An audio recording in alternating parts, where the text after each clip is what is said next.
Alright, now that we've seen how the ATM works and what the final product is going to look like, we're now going to inspect all the different hardware components. I've got them here right in front of me, every single component that you need, so make sure you have ordered these. We're quickly going to go through and see what they are and what they are for. So first, let's see the Raspberry Pi. That's a Raspberry Pi Zero. You need an SD card with it as well. 8 GB or 16 GB should be enough for the micro SD card. And the Raspberry Pi is important that you get a Raspberry Pi Zero W, so it needs a Wi-Fi module, and make sure you get the W version. This is actually the version WH, which comes with a pre-soldered header already. So this header is part of the product that will be shipped to you if you order the WH version. Makes it a little bit easier since you do not need to solder this all by yourself. But the W version works too. You just gotta have to solder that one by yourself. So the heart of the ATM, Raspberry Pi Zero, make sure you get that one. Then next we have the Papyrus e-ink display. This is the display itself, and this is the controller board that you have to order with it. So by the way, don't get distracted by that sticky thingy that I have on multiple of my hardware parts here. This is blue tack, basically helps me to travel with my ATM. I take it apart often and put it back, so I just stick things together. This is, as said, the complete e-ink screen. It's from this brand Papyrus, called Papyrus Zero. Be very careful with the screen itself. It is quite fragile, so don't break it. I broke one before, so it is really delicate. Don't bend it at all. It'll crack instantly. Yeah, that's the board from the back. If you want to have a quick look, this is the whole magic here.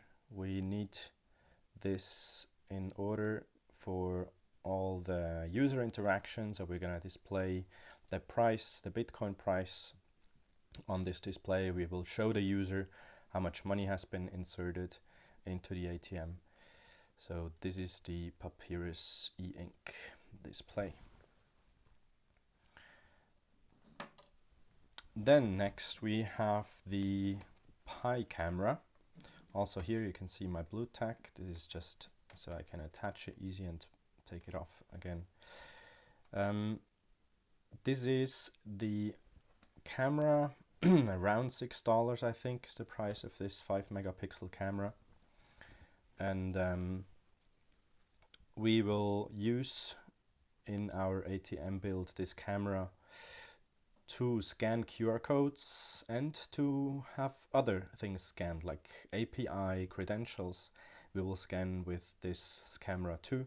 Quite a useful tool, nice to have it in the ATM. Make sure you have the right cable. This cable is a little bit narrower on one end than it is on the other.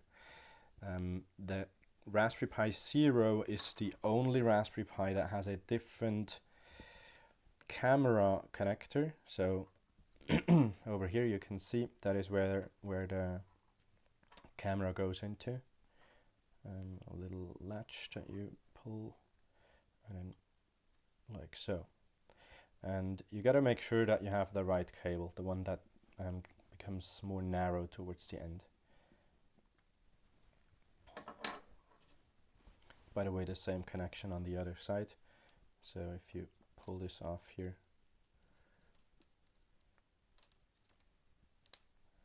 then you can detach that too.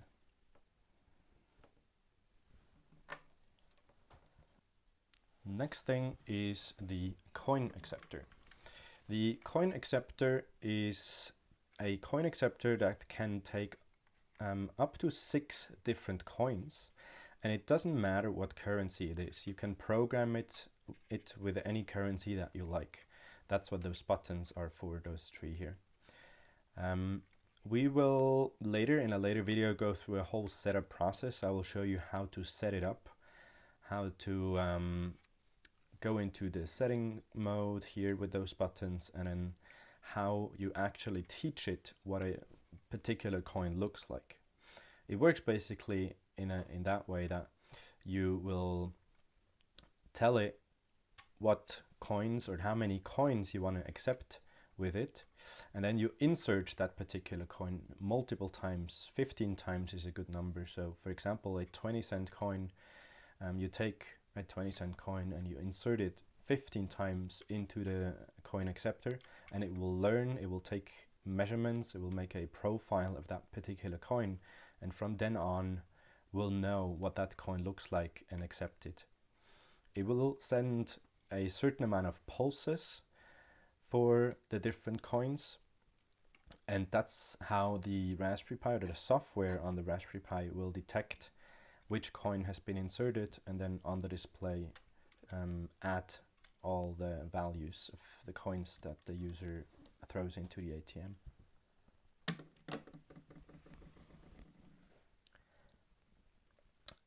Next we have jumper cables. Those are these.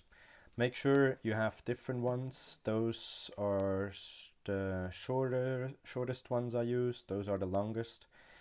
Make also sure you have not only male ones, but also male female, all huge variety. You should get just like, they aren't expensive, so get a set of them. Make sure you have enough.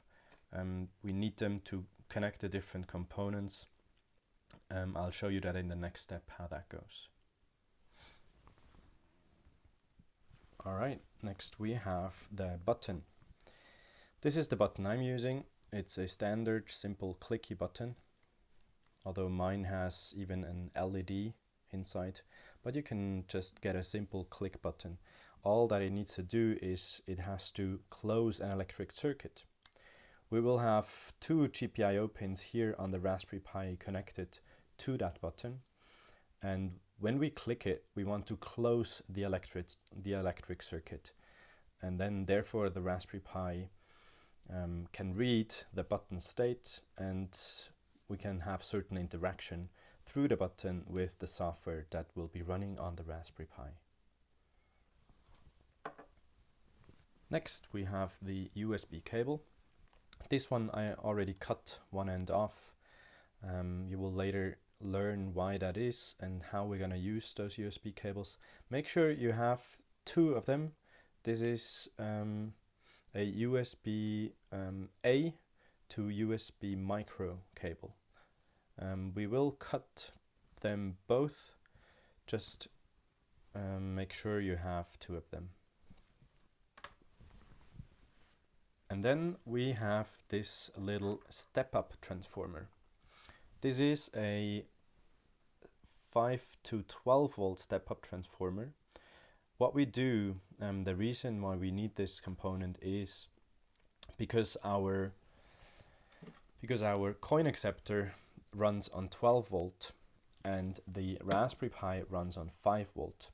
But I do want to power the ATM from only one power source.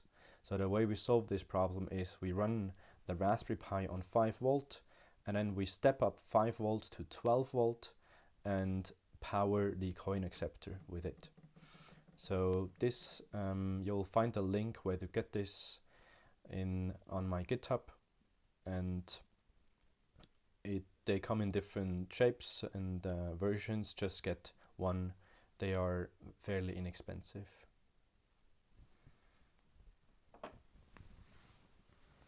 A good thing to have around is one of these luster terminals.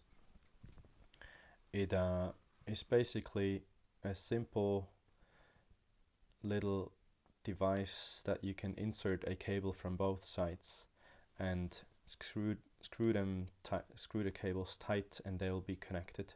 It's quite a handy thing if you want to take your ATM apart from time to time or travel with it. That's what I do.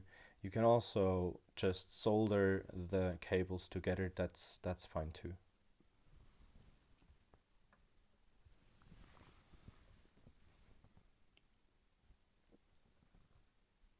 Good. Those have been all the different parts that you need. I hope you got a good overview. And next step will be to put this all together. See you in a bit. All right. Let's now go about putting all these hardware parts together and create the whole system so we can start testing thereafter. We will start with a USB cable, and that USB cable, make sure you have the type A connector still attached, and you can cut it and have the two power. You gotta make sure, if you're using a USB cable that has both power and data cables in it, make sure you get the right ones, the ones that are for power. And you can add a little bit of solder, or in another way make it a little bit more durable. And then we're gonna insert that into our power transformer here. And this transformer here in particular has its input down here. I'm gonna just go ahead, insert them, and screw it tight. I might during this video sometimes go fast forward so to skip the uninteresting and boring parts for you.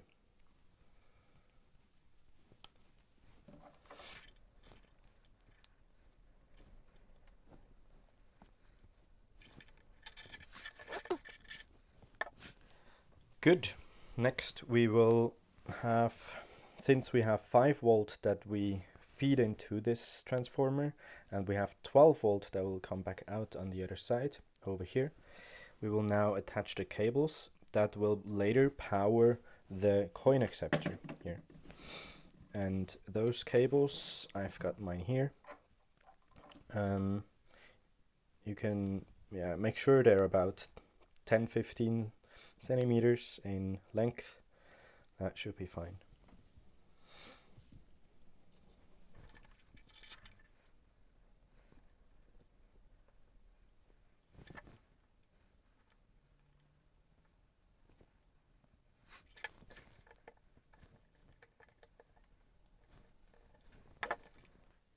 Good. As said, these two are the cables with which we power the coin acceptor, and we will do that right now. Power up the coin acceptor, and I'll show you how the coin acceptor needs to be programmed. So make sure you have the power cable at the top and the ground cable on pin number 3. You can see those engravings here will show you exactly how to plug it in. Alright, so something to keep in mind. The first time you're going to use this power transformer, make sure that there is 12 volts that you'll have on this side.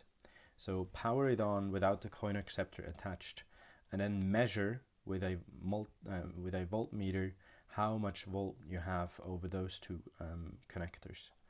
And then there's this little screw here, you can barely see it, but go with a little screwdriver and start twisting and go to 12 volts. So you want here to have 12 volt, meaning the way you do this, in my case I'm gonna use, let me unplug this real quick. I'm just gonna use a power bar, but you can plug it into any USB power source, doesn't really matter. Plug it in and power it up. You will see the blue light comes on, and in this state you will have 5 volt here. Obviously this is USB power, that's 5 volts in most of the cases, and then you will have to measure here how much voltage you'll get on the out ports, and then you will have to have a little screwdriver and go here and adjust it slightly, ever so slightly. Just turn, turn, turn, and you will see the numbers change. Make sure you have 12 volts here on the out side of the transformer. If that's all fine, you can then plug your coin acceptor in here. As said, this is the top pin. That is voltage, and that is ground, power and ground. There we go. You can see it here, DC 12 volt, and ground is the third pin. So the top and the third pin. And now I'm gonna power it up. And there we go. The coin acceptor now shows a red 0. We're gonna have to go through the setup process now in 2 steps. The first step is we type in all the different coins, or we tell it how many different coins we want to accept, how many pulses we want for those coins, how accurate it's gotta be, and how often we have to insert them. And then in the second step, we will go through the process of inserting the coins. So what you do first, you press those buttons together for 3 seconds. You'll get an A. Next, you go up here and you click set. Now it shows an E. This means how many coins do we want to insert. We go with 6. We want to have 6 different coins inserted. So every time you move the digits up or down with those 2 buttons, and you confirm with the one up here, the one that says set, which I'm gonna do now, 6 set. This is coin number 1. First, it wants to know how often are we gonna insert coin number 1. We're gonna insert it 15 times. So I gotta press 15 times now. This is a little finicky, but you only have to do that once, right, to program your coin acceptor, and then you should be good. Let's go to 15, and we go set. This is still the coin number 1. We can see indicated by this LED up here, we're still in coin number 1. Now it wants to know how many pulses that we want the coin acceptor to give us for coin number 1. For coin number 1, I want 2 pulses. And that will increment with each coin. Coin number 1, 2 pulses, coin number 2, 3 pulses, coin number 3, 4 pulses, like so. So we'll have 2 pulses here, and we go set.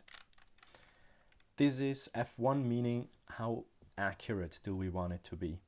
And there, I think you can go between 1 and 20. 8 supposedly is a good default value. I had good experience with F8, so we're gonna set it to 8.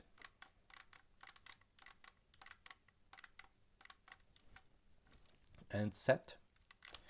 And now we've got H2 and the LED switched one further down, meaning now we're gonna tell how often coin number 2, how many pulses for coin number 2, how accurate coin number 2.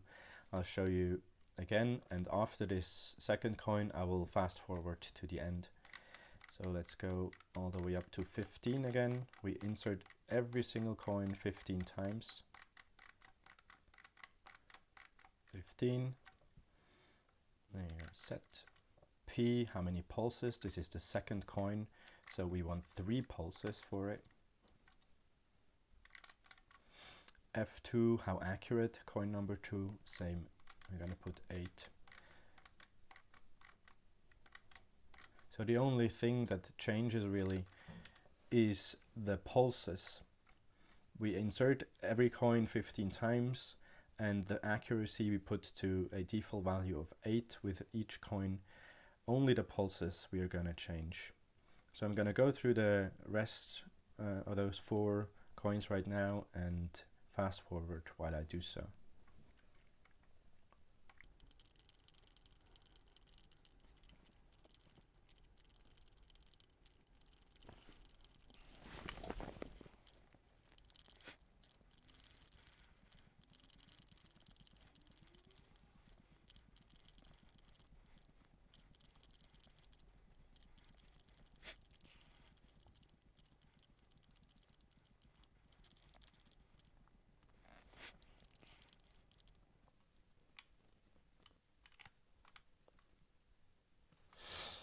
There you go. There was the signal that it's ready now. It's basically ready to accept the coins. That was just the programming or the initialization of the coin acceptor, telling it how many coins and all the other details that we inserted. Now I'm gonna make it powerless and then boot it back up. There we go. Good. The next step is that we now have to insert coins and teach it what the coins look like. I'm gonna go through the first 2 coins and then to be clear how that process looks like. So we already told it that we want to have 6 different coins accepted. Now we gotta go into that setup mode where you basically then insert the different coins. Not like before where we press those 2 buttons, we will now just have to press the set button twice, and then it automatically goes in that mode where it's ready to accept, ready to measure and evaluate coins. Press it once, I'll have an A, I'll press it again, and I'll get a 1. Now it is ready for coin number 1. In my case, I have some coins here. Those are Bulgarian coins, but you can obviously use whatever euros or dollars that you have and that you want to use with the ATM, that you want your ATM to accept. Important for every coin that you're going to insert, have more than only just one. Because if you only use one coin, the profile that it'll save won't be as accurate. So it's better to have a handful of different coins from the same denomination in order for the profile that it will save to be more accurate. So A1 is ready. I now have to insert it 15 times, the first coin that I want to accept. This will be the coin that will give 2 pulses to the Lightning ATM. I'll have 5 of this 20 stotinki, are those called. 20 stotinkis is 100 stotinki is 1 Bulgarian leva. But so I have 5 of those. Not true, it's 6 actually. I'm gonna go with 5. 5 of those coins, and I'm gonna insert them obviously 3 times in total. Let's see how that goes. So that was once, 2, 3.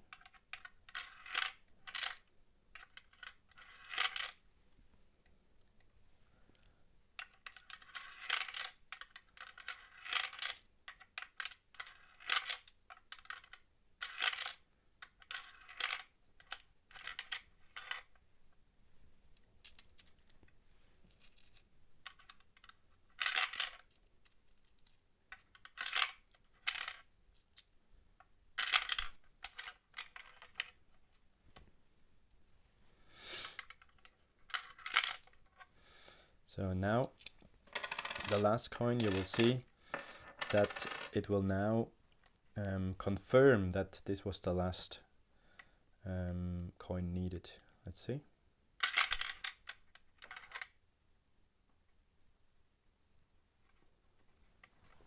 Good.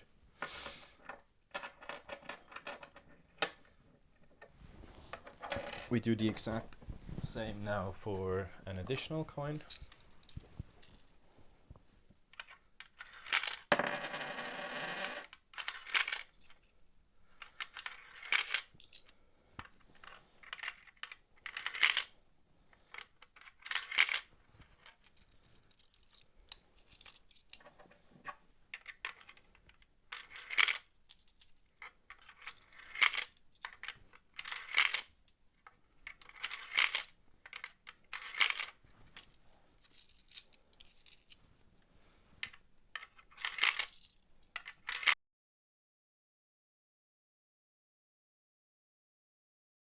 Good, as you could see, it confirmed, okay, this coin is good. Now please give me coin number 3. So you go with coin number 3, that will give 4 pulses. then number 4, that will give 5 pulses, and on until you have all 6 coins, and then it will be ready to accept the coins.